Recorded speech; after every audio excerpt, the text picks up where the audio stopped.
Good evening, everybody. This is Mike Monty, one half of Long Island's #1 pro wrestling broadcast. We're produced out of Indie Music TV in New York. That's Ron Conkema, New York. Yes, again, that's Indie Music TV.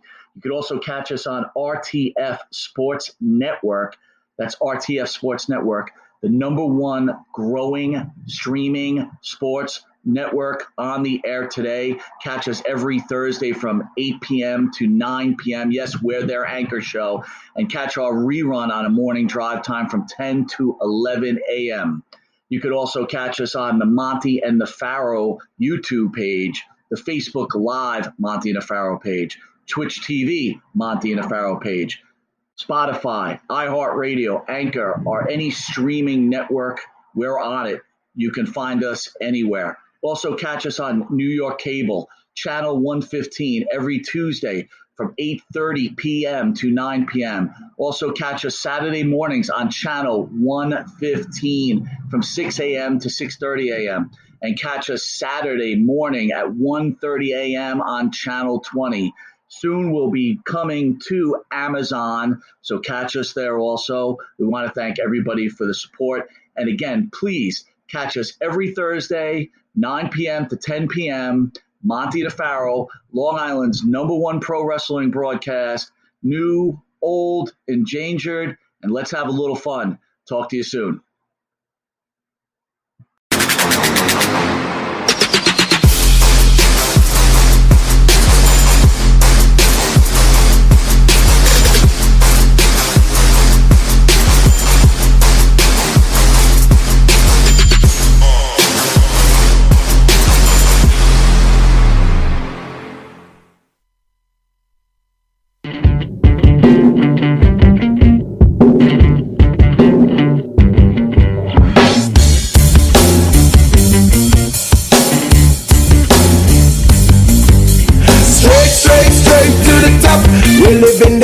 Not just dreaming it, we're doing it for real. Straight to the top. Working hard every day just to leave out that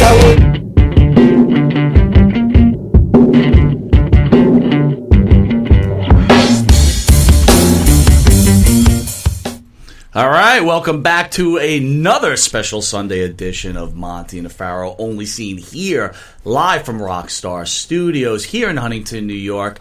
Village Connection Radio at the board, as usual, Mr. Jim Savali. What's up, what's up? And to the right, with a man that needs no introduction, ECW legend, Bill Alfonso. Oh, thanks, Daddy. I'm a legend in my own mind, but I like that. You are a legend, my friend. Thank you for coming on the show. Oh, it's my pleasure to be hooked up with you guys. You guys are treating me like a superstar. You guys are cool. I'm having a better time here than I was on a big market. It was Mancow in Chicago, Daddy. Nice. Wow. Nice. Thank you so much. Really cool. Oh, my God. I love getting put over, man. Nice. It feels good, doesn't it? It's such a great feeling, you know? I got Steven Seagal sitting over there, Jim, the producer. I got Monty, the man. Everything's Gucci. Oh, unbelievable. So, our new introduction song, Aqua Cherry, Straight to the Top. Do you like that song? Of course I do. You can catch their music on Spotify, iTunes, or where music is sold. And with all those Bill Alfonso fans out there, please support local Long Island music, right? Exactly. You know, it's tough to become a professional wrestler nowadays, and it's tough to become a musician and make a little bit of money, right? You got to hustle. Yeah. There's thousands of sports entertainers out there. There's only 150 jobs, so it's really hard. Wow. That's a tough biz. Speaking of that, why get into it then? What made you do it? Well, I grew up in Tampa Bay. Hey, first let me give a shout out to my beautiful grandson and my beautiful niece who are watching the show. I want to congratulate my grandson, John Avery, for winning his soccer game. I'm sorry I missed it, and I'm going to catch the next one next week because I'm off. All right. Yeah. John Avery and Angelica Mary, beautiful. They love wrestling. And they watch your show, too, with me, because I watch it. I never miss it. I haven't slept since 1982. So that means I'm up all the time. So I never miss your broadcast. It's the #1 pro wrestling broadcast in Long Island. Why wouldn't I watch it? You have more superstars in here than anybody, any other show I've seen. It's really cool to be here, Daddy. Well, I really appreciate it. It's really cool to have you here, man. I got to tell you, I'm just jacked up, man. I'm really excited to have you. Really excited. I had like a 2% anxiety when I came in. I said, well, you get butterflies. I don't care if you go to the Madison Square Gardens or to a show last night. It was a little indie show. It's the same. If you lose the butterflies, you lose it. Well, I want to give a shout out to Rosa, who was on before you. Oh, she's beautiful. Not just beautiful, what an incredible person. I mean, personality is great. Unbelievable. I'd say she's one of the top 10 most beautiful 40-year-old girls on the planet. Yes. To me. Yes. Everybody has their taste, but she's my taste. And I'll even go a little further. Beautiful inside and out. Exactly. Yeah. I met her for the first time last night. We had a lot in common because we came from the pro wrestling industry. So we clicked. First time I met her was last night over dinner. We talked. We couldn't stop talking. It was great. She's really cool. She's down to earth. Well, I got to thank her, and I got to thank you again for coming in. So again, why pro wrestling, my friend? I don't know how. I'm blessed. I was lucky. Right time in the right place. I grew up in Tampa Bay, one of the hotbeds of pro wrestling. A lot of guys live there, and I grew up watching it. And I wanted to be a professional wrestler. My first night at the Fort Homer Hessley Armory, I was about 12 years old. My dad got me tickets from a friend of his, and I went, and there was Eddie Graham, Great Malenko, Bobo Brazil, Jack Briscoe, Sailor R. Thomas, all these big stars. And I said, damn, they blew me away. I wanted to be just like them. But I grew up to be 155 pounds, a few pounds more now, but so couldn't get into wrestling at all. It was too small. But I loved the business. And I started meeting some of the guys. I met King Curtis, Rocky Johnson, The Rock's dad, and became friends and started going to get them, running errands for him, and became friends and stuff. And they said, hey, Fonzie, you're a small guy. You'd make a perfect referee.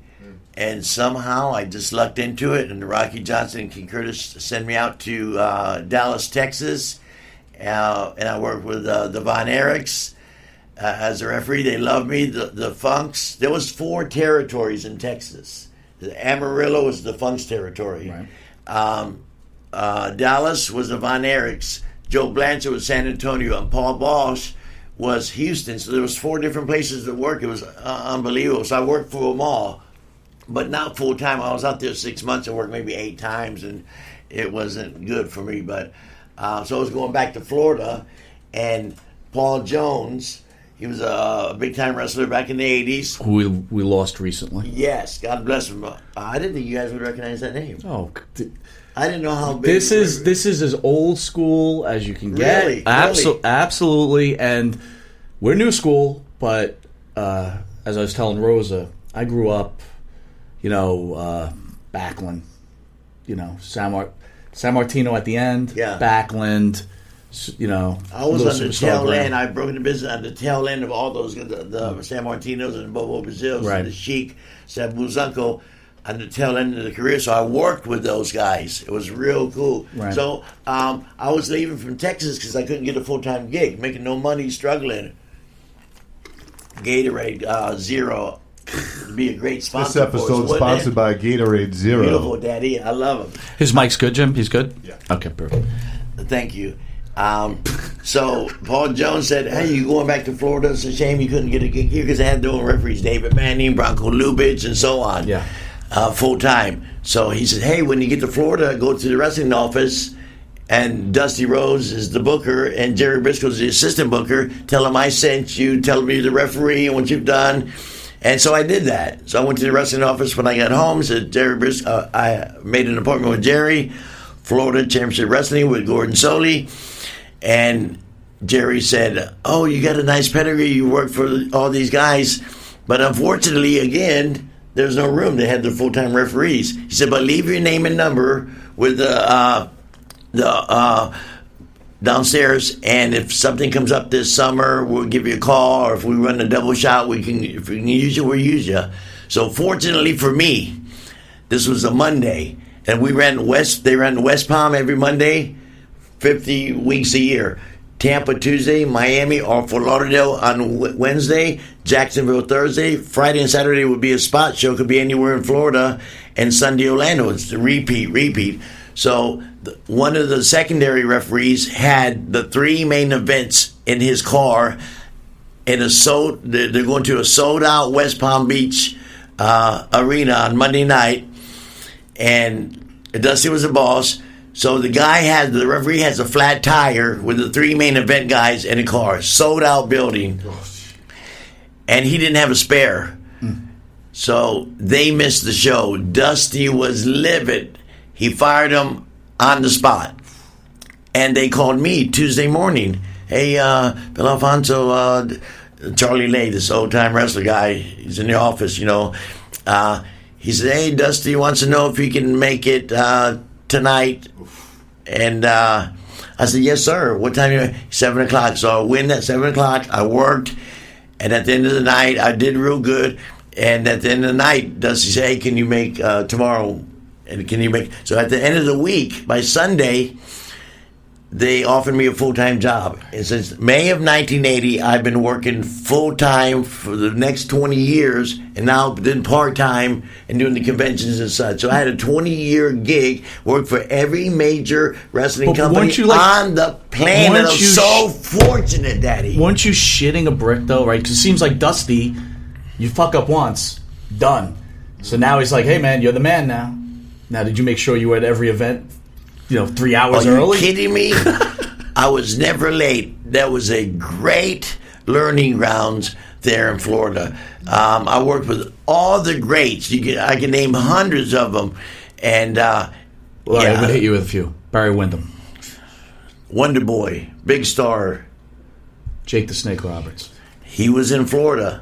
Him and Barry Windham had some classic. They had such good matches like Steamboat and Flair. They were on fire in Florida. Florida was selling out every night in every major arena, like Monday, Palm, Tampa, Miami, on a consistent basis for like 69 weeks in a row or something. Then it gets 90% full. It was unbelievable. Barry Windham and Jake the Snake. I was there. Angelo Mosca and Barry was in studio. We were talking about marking out earlier. I marked out for Barry. That was a huge deal. I would blow your mind. Purple Haze, Mark Lewin, beautiful. Him and Kevin Sullivan. I'm friends with them to this day. Fantastic, unbelievable talent. All right, we're going to jump ahead. We can go on and on. I just wanted to get some of that old school. Let me finish the little thing. So I did Florida Championship Wrestling until they folded up, until cable started going up. Then Dusty went to Channel 17, the Superstation. It wasn't TBS. Right. It was channels, and he took me up there. So I had a nice run in Florida. Went to WCW, had a fantastic run there. Then I ended up at WWF with Giant Gonzalez. I was his personal assistant for 3 years. Tallest athlete on the planet at that time. Let's go back, though, to Florida Championship Wrestling. Okay. Why did they close the door? Is it because Wyndham and Rotundo leave? Is that what causes No, this because issue? everybody left, and because times were changing, and the cable and Vince, and it was just expanding. So there was all the small territories were shutting up, and it was just couldn't keep evolution. It was time, not time, but. Evolution was changing. All right. It was changing. All right, so wrestling changed. We're going to jump ahead. All right, You're a Danny. referee for a really important match in a cage match between Luger and Brody. Oh, yeah. What went on there? It was a bad booking from the beginning. I was there. Bruiser Brody, a big talent, and he was kind of feisty. The promoters thought, he was a little unpredictable sometimes, but he was okay to work with. He was just Bruiser Brody, and Luger was just breaking into business. But he'd been a pro athlete. He played football. He had a beautiful body, and they trained him in Florida. Florida Championship Wrestling trained him, and so they were handpicking his opponents. They had big plans for him, and he did well. Not the greatest worker in the business, but his body and a good attitude. So anyway, he was young, green in the business, and they put him with Brody, and they didn't really talk about the match too much. It was bad. It was the officer's fault for not getting Brody and talking to Luger, say, hey, let's try to do this, let's try to do that, and Brody didn't respect Luger because I don't want to say that. Luger didn't know how to handle the situation. He couldn't adapt to it, and he just kind of freaked out, and things happened, and it was a bad booking. Again, I don't know, but what they say out there is Brody was known to go through territories and actually try to ruin some territories with some of the things he was doing. Well, I don't know about that. He was maybe that's true, but I didn't see it. He was just you're in this match. A renegade. He was a rebel, and he was independent, and he demanded money, and he wanted it his way. If that's trying to ruin territories, that's what it is. But I don't think so. A lot of guys were like that, like the Sheik and different guys. They were all the same. Abdullah the Butcher were, demanding, but they would come in and come for a week and then split and go to the next territory, and the houses would jump. So, it was both for good side, good for both sides. Luger. Did he not respect the business? No, he did. He did. He respected business. He made a very good living. He was making big money working for Turner and Vince. He did. Okay. That's fine. I want to go into, you were speaking earlier. And I like Lex. That's great. He seems, the rumors I heard were that basically Luger didn't really enjoy the business, enjoyed the money, didn't enjoy the business, but sooner or later he kind of... The business is brutal. A lot of guys find it hard because, look, there is no season. We are 300 and something days a year. Pro football, they're seasonal. Basketball seasonal. Baseball seasonal. Soccer seasonal. We are 24/7 on the road, so the road is actually brutal. I'm gonna give you a quick schedule. I did Monday Night Raw in Poughkeepsie. I did the second Monday Night Raw when they were taping. I was on the first Monday Night Raw. Yes, you were. So they would live one Monday Night Raw, and then taped the Tuesday and Wednesday for the following 2 Mondays. So anyway, I did those 3 shows in New York area. The Thursday morning, I flew to San Diego.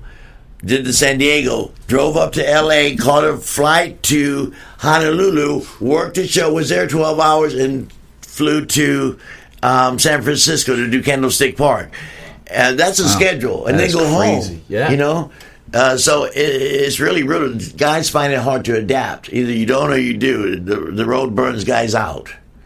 But the money's so good, it makes it better. You know what I mean? Yeah, sure. The money's really good. These guys are making big six figures. Big time. Well, so Evan Ginsberg, you ever see the movie The Wrestler? Yes. Okay, he's the associate With producer. Mickey Rourke? That's correct. Yeah. He's associate producer Pretty for The true Wrestler. movie. Kind of, you know what I mean? One of the greatest movies of all time, I liked in my it. opinion. He's also associate producer for 350 Days. He used to have a show on the station. Evan is a huge proponent for wrestlers having pensions and being taken care of. That would be great. But the theory is about that is Vince McMahon, all these big companies, when they were territories, they pay you well enough to support your own pension. So, and I agree. Now it's like the NFL and the NBA and all these big sports. They have the pension. Why can't we have it too? Because it's a multi-billion-dollar industry. That'd be nice, but I think their theory is they pay us well enough to get our own. And what do you think? I think it could go either way. I made great money. Doing well. My house is paid for. I got a little cash, and it's been good to me. So I did well with my money, and a lot of guys do. Some guys mishandle their money. Look, now Vince has financial advisors, personal. He has all these advisors that teach these young kids who are making $200,000 or $300,000 or $400,000 or $500,000 a year how to invest, how to save money. Yeah. Back then in the day, they didn't. So a lot of guys made millions and fell by the wayside because there was mismanagement. You're a big superstar. You never know when could end. They get hurt. Do you think the WWE and Vince have a responsibility to take care of? Like, we all know Kamala's not in great shape. Is it his responsibility? Vince does take care of his people. look, he has a wellness program. If you get hurt, they're going to get you right. They have a wellness program. So again, you got to be your own. You're making enough money to be responsible for yourself. Vince is not. I'm not saying Kamala's a charity case at all. But Vince is not a charity case. He pays you good, so you're on your. But he does take care of the people. Vince spent $50,000 on me, and I hadn't worked for Vince in 20 years, and I went to their wellness program. I had some problems, and he helped me through it. And and he spent $50,000. I haven't worked for him in 20 years. This is someone on the inside that these smarkies out there saying this guy is ruthless or whatever else. He's taking care of the people who have taken care of him. I can't say a bad word about Vince. If you mishandle your money, that's your bad. But at what point do you owe anybody anything? I work, right? If I lose my job, is my company going to take care of me the rest of my life? No. Right? Right. They'll give you something. They'll try to do their best, but it's not their. It's what it is, right? It has thousands of employees, and he employs a lot of people, which is great. Thank you, Vince McMahon. Your relationship with Giant Gonzalez. I got hooked up. They brought, Ted Turner. He owns the Hawks, the Braves, CNN, TV. He owns so much stuff, it's crazy. He's Mr. Atlanta. He's one of the richest guys on the planet. Top 100 for sure. Probably. Absolutely. I think. So one of his scouts for the Hawks spotted Giant Gonzalez playing European basketball, so they invited him to come play NBA, and they were going to get him in good physical shape, so they brought him over here, got him a nutritionist, fucking a therapist, because his knees were a little bit big. He's a big guy. He was almost 8 foot tall. So he had been playing European basketball for a minute, so he wasn't 100%. So they tried to get him into 100% so he can play NBA, but he could only play 60% for 15 minutes, so he said, they said, don't worry. We own the Hawks. We also have this thing called WCW. Giant Gonzalez said, what the hell is the WCW? Oh, it's just wrestling. What's wrestling? He didn't know anything about it. Don't worry, we're training you. They're going to pay him. They trained him for a year, put him up in Peachtree at the fucking Marriott. Can I cuss on this station? You can say whatever you want. Daddy, I normally don't cuss in case my grandson's watching, Daddy. But they put him up the fucking Marriott and for a year, trained him, and so he was ready for. He wasn't a great worker, but he was one of God's gifts. Sure. 8 foot tall, and he needed a personal assistant to drive him around and help him. And they asked me. I said, of course. And they paid me a little extra, which they didn't have to, because we became good friends fast. And the perks that I got for being his personal assistant, they would ask us, hey, Fonzie, take the Giant to the Braves game. You're going to sit in Ted Turner's box seats where him and Jimmy Carter sits. So the camera would pan over and say, at the Braves game, even the Giant Gonzalez comes out and watches the Braves. And who's that? They wouldn't say that's Fonzie, but they would, but we would do. I was being movies and Baywatch and so many different things. It was very cool. So I was real fortunate. So that's how I got that thing that Dusty just asked me, because I was Dusty's guy from Florida, so I was like his left-hand guy. I was his top referee and whatever. Right. So now WCW goes through a change, and they're going to let Giant Gonzalez go. No, they were going through a change. A guy named Jim Hurd. He was like a CEO of the Pizza Hut Corporation. He was. Were you a big fan of his? No. Seems like nobody was. I didn't know him, but he came in, and he's my new boss. And he said, Giant Gonzalez, Fonzie, I'm giving pay cuts to everybody. So say, I don't know if this is exact figures, but say the first year Giant Gonzalez was going to make $300, the next year $400, the next year $500. Right. 3-year deal. So Jim Hurd wanted to shave a little bit of those New Year's off and keep them low. Not low, but big money, but not under the contract. And he was doing that to a lot of guys. And Giant Gonzalez said, Fonzie, I don't like that. I said, me either. But we don't have a big choice. He says, don't you know anybody in WWF? I said, yes. And he said, we can go to Japan and wrestle in Japan for 20 weeks a year and make big money.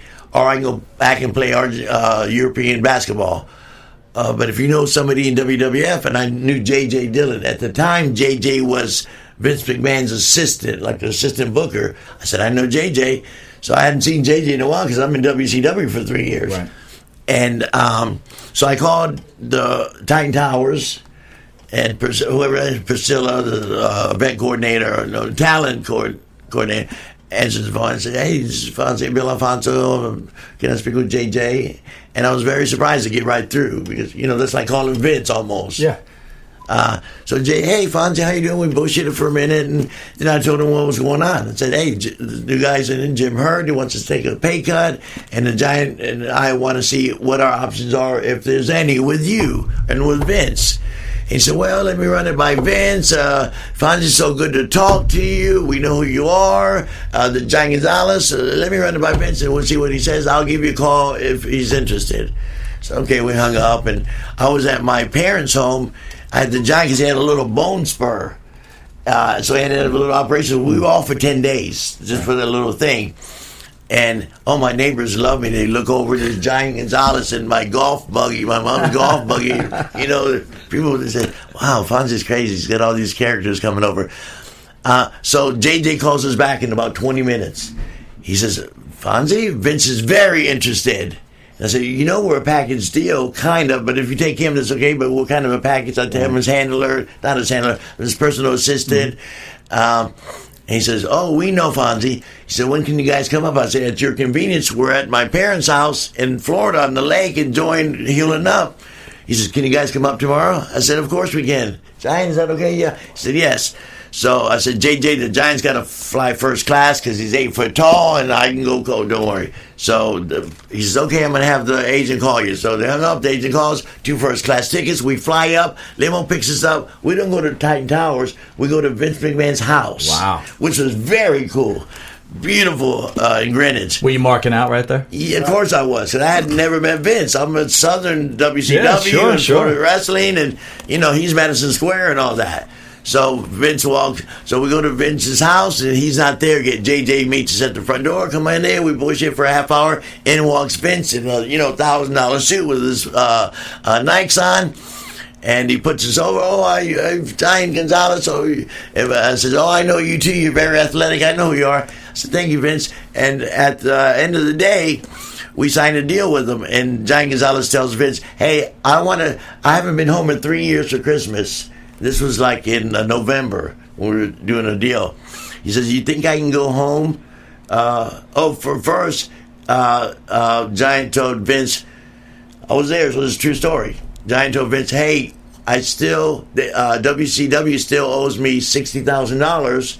I want to go back and get that and finish up there. Vince says, don't go back. JJ write him a $60,000 bonus, signing bonus. Boom. And then Giant says, I've been home for 3 years. Can I start in January maybe? And Vince says, of course, gives us time to get your gimmick and thing and all that. Wait a minute. So while he's asking this, though, it's your first time meeting Vince, right? Yes. And then I'm in his house. Aren't you shaking your head like, shut up, what are you doing? You're going for too much. No. It was all natural flowing, and Vince was so accommodating. Wow. And it was true. He needed time to create a new thing, because I called him. I called J.J. Dillon like on November 1st. We were in Vince's house November 3rd. Wow. We were signing contracts November 3rd. Wow. So, it was a fast-paced thing. When they throw this gimmick on him, are you like, what the fuck? Well, Vince had all the writers. He had the staff. He knew what his market was. He knew the Giant wasn't a classic worker. He's 8 foot tall, so he wanted to get the best out of it. He wanted to make an attraction. He did. It was okay. Yeah. But he could have went with Giant Gonzalez or whatever. Whatever. El Gigante, whatever. But Vince chose that. It worked out. It was okay. Yeah. Yeah, it was okay. So, move a little forward. It all ends. Giant goes home. The Giant was having little health problems. He was was he always a diabetic, or was No. It came in his 4 years he was in the States here. Okay. The Giants don't live long. Right. They got the Giants disease, and he told me many times, Fonzie, I'm going to die young. Andre died at 43. Yeah. How was his English? Perfect after a minute. Wow. You know what I mean? Perfect.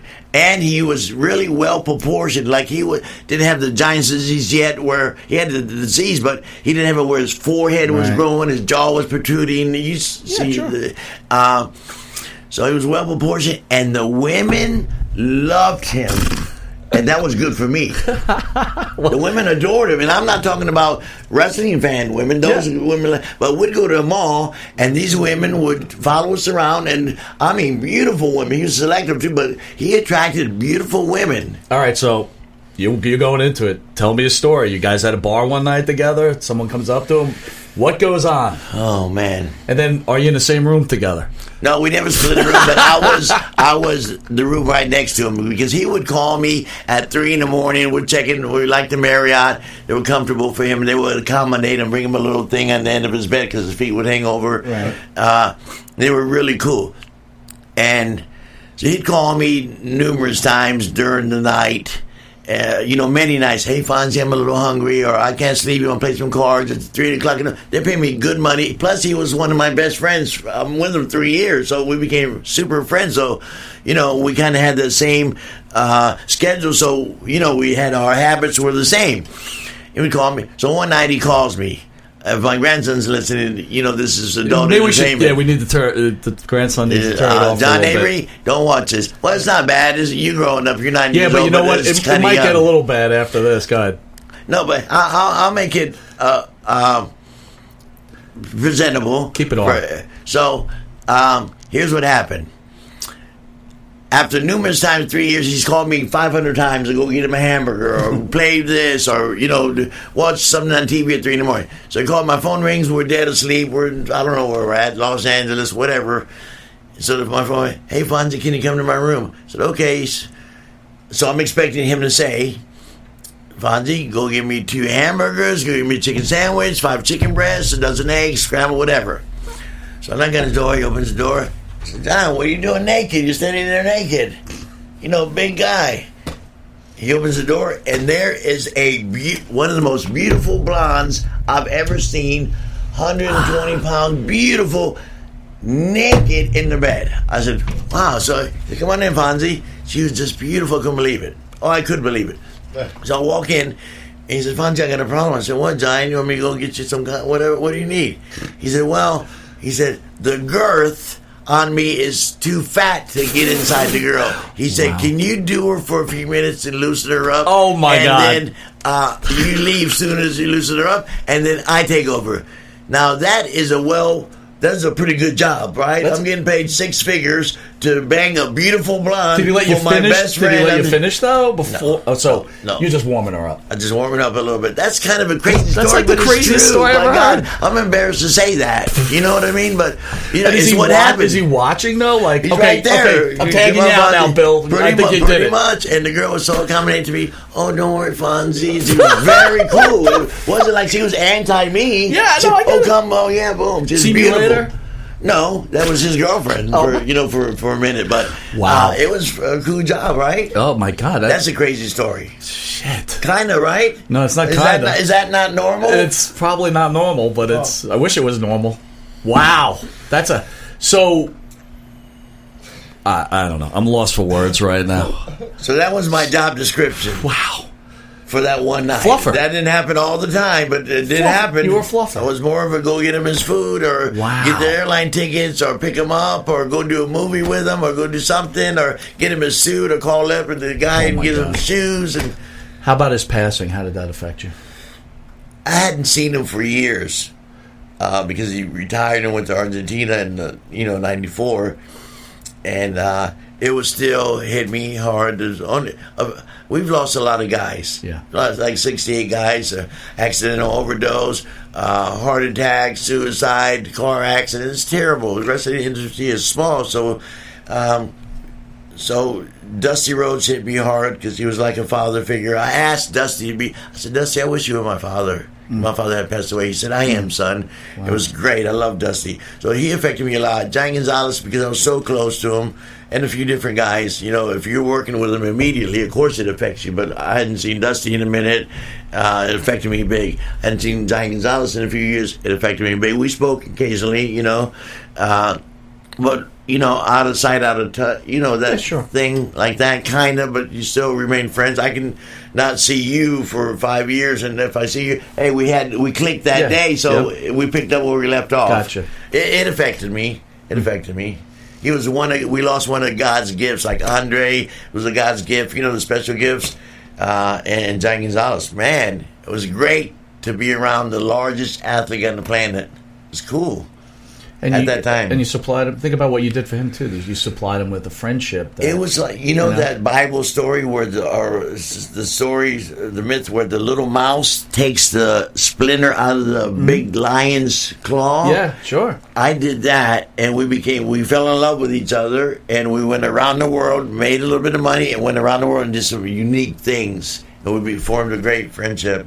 I love it. I was very close to him. He didn't like anybody riding with us. If there was an emergency, somebody wanted to jump in, okay, but it was just me and him. So a little bit of man jealousy going on, right?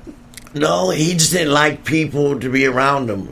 We had created our own personal travel system. World, right? And Ted Turner supplied us with a brand new Cadillac from Avis every day for 365 days a year. Now, was there any point? 3 years. Was there any point you felt like saying, "Go get your own fucking hamburger"? Though Never. Not once. No. Wow, good for you, man. No, I enjoyed my job. Man, I want a friend. I keep saying this. This sucks. Hey, it's a job description. If they're paying me 6 figures and they tell me, Fonzie, go sweep that over there. I'm sweeping it. Okay, they don't ask you that, but I would. I would There's too. a reason. Who wouldn't? All right, we're going to jump to ECW. I know you get out of the WWE, take a break, you go in Florida, you're hanging out a little bit. Boom, phone rings. And so at the end of my WWF career, and I'm still affiliated with them. Yep. I work with their wellness program a little bit. So Giant Gonzalez had left because it was, injuries. He was tired. He was too big, and so he went home. And they kept me as a referee. Mm-hmm. I'm grateful and fortunate. So they kept me. And about a year goes by, I do the WrestleMania and all that stuff. So as time goes by, wrestling declined a little bit. Their revenue declined a little bit. So they were tightening the belt. So they didn't have the water cooler. They said they had to get rid of some talent a little bit, shave their budget. So they said one of the agents come up to me. Not one of the agents, some guy. Mm-hmm. Came up to me and said, Fonzie, unfortunately, this is what happened. Shaved the budget, and you were one of the last referees we hired, so you don't have a job. Wow. Kind of cut and dry like that. So I was upset. One day I'm making good money, having a job, loving life, and I get that news. So by the way, what does a ref get for a WrestleMania shot? I made $10,000. That's not worked bad. One match. Holy shit! Nice, all expenses paid. Can't beat it. Yeah, beautiful. All right, So I was upset. This ain't come from Vince. It came from one of, it's underneath Vince, underneath the office, way underneath. The guy's name was Steve. And I went up to Vince. We were doing TV. I said, Vince, I just got word. No notice. It was really bad the way he said it to me. He said, what, Fonzie? You kidding me? The guy got in a lot of trouble for presenting my departure like that. It wasn't cool. And Vince says, Fonzie, I'm going to take care of you. And when business picks back up, we're going to hire you back. When we come to Florida, you're going to work every Florida show. And in fact, he gave me a beautiful severance package. Beautiful. So I was nuts. So that made me feel good. And, so I went home. And was enjoying life. Now, this is my first time off since 1980s. And this is 95 or whatever it was, 94. And I went home, I said, damn, what do I do with myself? I got money, the house is paid for, everything's Gucci. And I said, okay, so a month or two go by, and I'm still on TV from, they tape and all that. So Paul Heyman is my dear friend. I helped him in Florida. We worked together in Florida in his early part of his career. Then we worked together in WCW. And we became friends. So I get this phone call from Paulie. I haven't heard from Paul Heyman in a long time. Hey, Fonzie. Hey, Paul Heyman, how you doing? We're bullshitting on the phone. He says, look, I got this company. It's called ECW. I said, what the fuck's an ECW? Because I had only worked mainstream for all the big companies. He said, it was this indie company. We're in Philly. We're doing this. He said, I got this little 4-week program for you. I know we'd love to have you. We'll take care of you. We'll fly you up and all that. I said, okay, no matter what happens, it's my friend, and I'm not doing anything. Mm-hmm. So I fly up, and we do this sports entertainment referee, just fresh off of WWF. I was anti-violence, commissioned from all this gimmick, and I wanted to stop the ECW violence because they were hardcore tables and flames, and women going through tables and thumbtacks and chairs. Oh my, it was crazy. So I got a lot of heat from the fans. I would stop they were waiting for a Taipei death match where they put tape on, dip their hands in gloves, then in glass. Then they would have a match. There were juice all over the place. So these people, the fans had been, the smart marks in ECW were waiting for this match. So I was the referee. So a little trickle of blood, I stopped the match due to the lack of vision in the opponent's eye. I'm stopping the match. The people wanted to fucking hang me because I'm taking their entertainment away. Yeah, sure. So I got natural heat. So, and I was supposed to get choke slam at the end of the 4 weeks and go home. But Paul Heyman seen something and kept me and then put me with Taz. And then Evolution, I was there 5 years managing the 3 top guys. And I was fortunate enough to have a great position in ECW. So that's why I'm sitting here today. Well, did you take that gimmick from John Tolis and his coach gimmick? No. Paul Heyman gave me the whistle. So did you feel like conflict of interest at all? Not at all, Daddy. I'm a different whistleblower. I'm a different Fonzie. I'm a totally different character. I'm kind of unique in my own way because Paul Heyman said, Fonzie, just be... Monty, can you tell I'm a little hyper? I don't do any drugs. Can you imagine me on coffee and speed and cocaine or something? I'm naturally hyper, Daddy. So Paul Heyman says, just extend your hyperness a little bit, and we got a character. Okay. I talk fast. I do these crazy interviews, and it was just meant to be. But you had to be there, right place at the right time. If you try to force me in, if Vince called me today and says, "Fonzie, you want to try this same gimmick," and it doesn't get over, it's because the time's different. Yeah, it's different time. You know, you had to be there to really. Like I beat Beulah's ass. Me and Beulah had a match. Yep. It's a 22-year anniversary, like this year or this month or something. You had to be there. And they're still talking about their match today because I bled to death. You see that big Beulah's box? Yeah. Go that way, it looks like Beulah's snatch. Nice. There you go. That way, it looks like a big. So my point is, you had to be there. And I don't think we can make Lightning hit twice. If Vince brought me in, that'd be totally something different. I don't know. It seemed like you still got it. Maybe. It might work. Listen. I would think so, but, Scorpio was in here, Shane Douglas, the Gangsters. I want you to weigh in on Chris Candido and your thoughts on Candido. Oh, my God. What an unfortunate thing that happened. My God. God bless him. He was so talented. He was one of the top, 20 workers in the business. He was very good. Unfortunate what happened to him, man. Big loss to the wrestling family, Chris Candido. Beautiful guy, good-looking kid, can work his ass off. Damn it. All right, but you're in the locker room. Yes. Okay. Candido's with Sonny. Yeah, Sonny was one of the most beautiful girls ever. Absolutely. And what a personality she had with the mind. She was good and beautiful. God bless her. Beautiful. Yes. But the boys are kind of having their way with her, right? And you're back there. I mean, what are your thoughts on that? So, everybody talks about what a great guy Candido was, and then here's Sonny doing him wrong. Or what was your weigh-in on that? I don't know. The wrestling industry is crazy. She's a woman. You know what I mean? Things happen. I don't know, but I'm just saying it's public knowledge that she liked she liked to hang out, but okay. I'm on the good side. I like everything Gucci. No, I get it. All my only point is everybody always says such wonderful things about Candido, and even when he was in the WWE and ECW, it seemed like she was just really we can say wonderful things about Sunny too, but unfortunately she's human, and she makes some bad choices and things happen. You actually managed Sabu, yes, right? And when I talk managed, you managed him. You managed his money. You managed everything for him, right? I didn't actually manage his money. It was more of a showbiz, a TV deal. Were but we traveled together when I was traveling. Were you close with him? Yeah, absolutely. Wasn't he one of the guys bagging Sonny at the time? I don't know. I can't comment on that because I don't know. He might have. I wish I would have. She's beautiful, but not when she was with Chris. But I don't know. It could have happened. I didn't see it, but okay. You managed Taz. How was Taz as a person? Taz was pretty cool. He was really into the business. He loved the business. He wanted to get over. Taz and I became stars together. So Taz had like 3 gimmicks. He was Monkey Boy, Tasmanian, whatever the fuck he was. Right. All these gimmicks didn't really get over to a certain extent. Now, when they created Taz, the character we all know and love, and it was badass, had the big fucking thighs and stuff, when he was a spinoff of himself. People do better when they portray themselves and maybe a little hype it up a little bit, and then he got over. They put me with him, and we both got over. We both grew, and then they put me with Sabu and Van Dam, which was really cool. But Taz is pretty laid back. We didn't travel together too much, but when we were in the building, we did our stuff. We were really good together.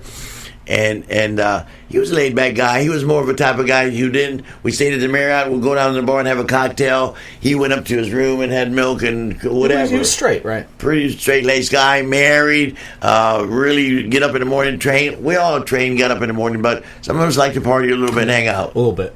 Yeah, and he wasn't that type, but he was really badass. Speaking of partying, you travel with Sabu and RVD. Oh my God! How are you still alive at this point? I'm fortunate. I'm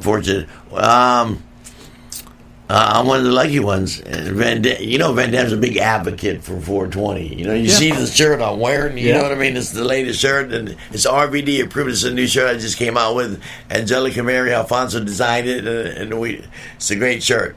I got one for you. Thank you. That's great. And Big Jim. Nice. Wow. What were we talking about? Fuck. Traveling with RVD and Sabu. Oh, yeah, it was great. They would smoke. RVD could light up a joint, and ECW is okay, but you can't do it with Vince. You light up a joint, and on their way to the ring, practically.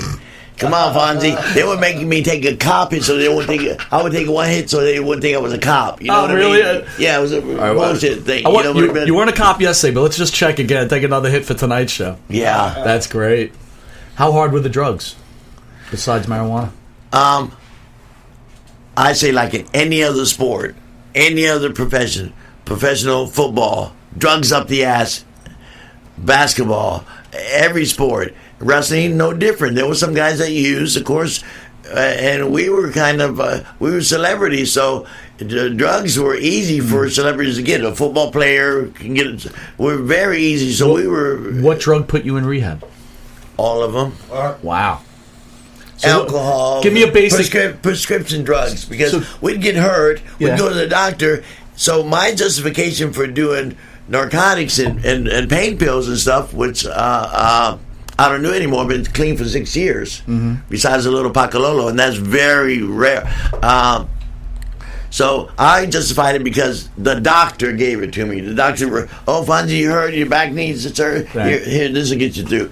So they give us endless supplies, and it's very easy for the drugs to take advantage of you. I don't care if you're a doctor, a lawyer, a DJ, a producer, a wrestling fucking guru. It doesn't have. Look, the mayor of Washington D.C. drugs. Sure. Football players, drugs. Everybody. You know what I mean? No different. So, friends were dying and stuff, and I had enough, and Vince has a wellness program, which we spoke about, so he'd send me 2 letters a year. Fonzie, if anybody, you need some help, we'll hook you up. And they did, so I called and went through their wellness program, and here I am sitting with you, nice and clean. Congratulations. I'm so clean I can piss Zephyr Hill spring water, Daddy. Nice. Oh, man. Okay. So, Eric, you want to come on board here? Eric Sims from ESS.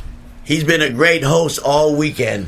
Eric is he is number 1 in the Northeast, man. You're lucky to have hooked up with him. It's a good deal. I like Eric. We've been friends for years. So no Fozzie for 20 Where years. are you guys heading after this? We're going to the Wrestling Universe in Queens, New York. It's Jack's store, 3429 Francis Lewis Boulevard, Flushing, Queens, New York. Fonzie's going to be there. Rosa Mendez is going to be there. What happened? Come on down. You're going too, sure. Renee Michelle, Rebel, Adam Bomb's going to be there. Anybody listening to the broadcast, if you want to come down, we're going to be there in the next hour, 20 minutes. Some are there till 2 o'clock. Come on down, please. Come on down. They're signing autographs, doing a meet and greet. It's a New York was a big market for ECW, and I got a lot of friends. Please come down and hang out. I would love to see you. Excellent. That's right. And anything ESS that you want to know about, www.esspromotions.com. You know it's no BS with ESS, business and success, and in ESS. And, of course, that's sensational. So, Bill, before you go, you were speaking to me about. What do you mean before I go? I can talk all night long, Yeah. Daddy. Oh no, we gotta go.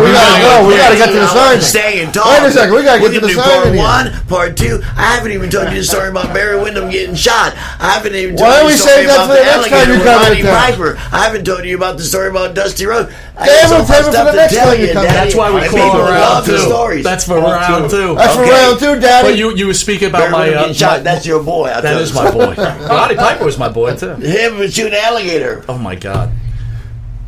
All right, no, I got to get you out of here. You almost had. we So got- you were talking about Urban Inc. and my former partner Jimmy Reese. So you wanted to give him a shout out. Oh yeah, what's his? Yeah, of course. Hey, where are you, Daddy? We missed you, man. I heard you were the shit. So if you got time, come down to the autograph session, and I'll hook you up with a T-shirt and a picture. Nice. I'd love to. Are you a big fan of pro wrestling? And you know who Bill Alfonso is? You're my boy, Daddy. Hey, So if Hey, you get Farrell, Jimmy talking Reese, to if you you. get down here in the next 5 minutes, we'll take care of you. All right. Right?